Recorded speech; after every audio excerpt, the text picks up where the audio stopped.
Donald Trump accuse l'Afrique du Sud de confiscation de terres et menace d'interrompre tout financement. Pretoria nie ses accusations et appelle au respect de sa souveraineté.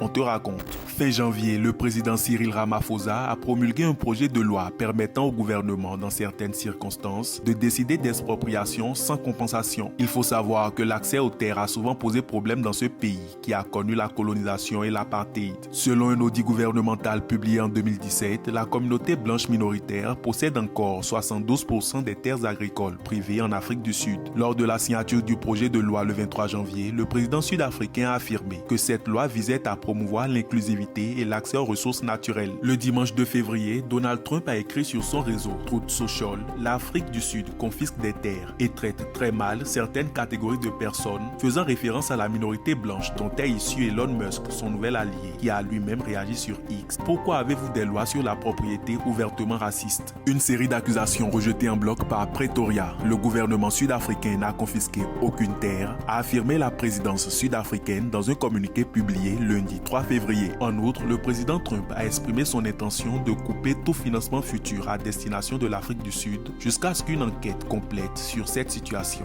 soit achevée.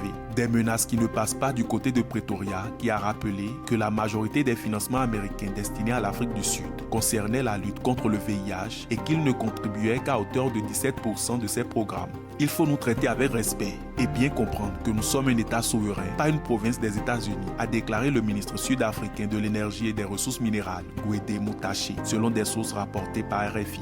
Dans la foulée des tensions entre les deux pays, le chef de la diplomatie américaine, Marco Rubio, a déclaré mercredi qu'il ne se rendrait pas en Afrique du Sud pour la réunion des ministres des Affaires étrangères du G20, prévue pour se tenir les 20 et 21 février à Johannesburg. L'Afrique du Sud fait de très mauvaises choses, comme l'expropriation de propriétés privées, a-t-il écrit sur sa page X. Nous sommes un peuple résilient et on ne se laissera pas intimider, a déclaré le président Cyril Ramaphosa jeudi lors de son discours annuel sur l'état de la nation.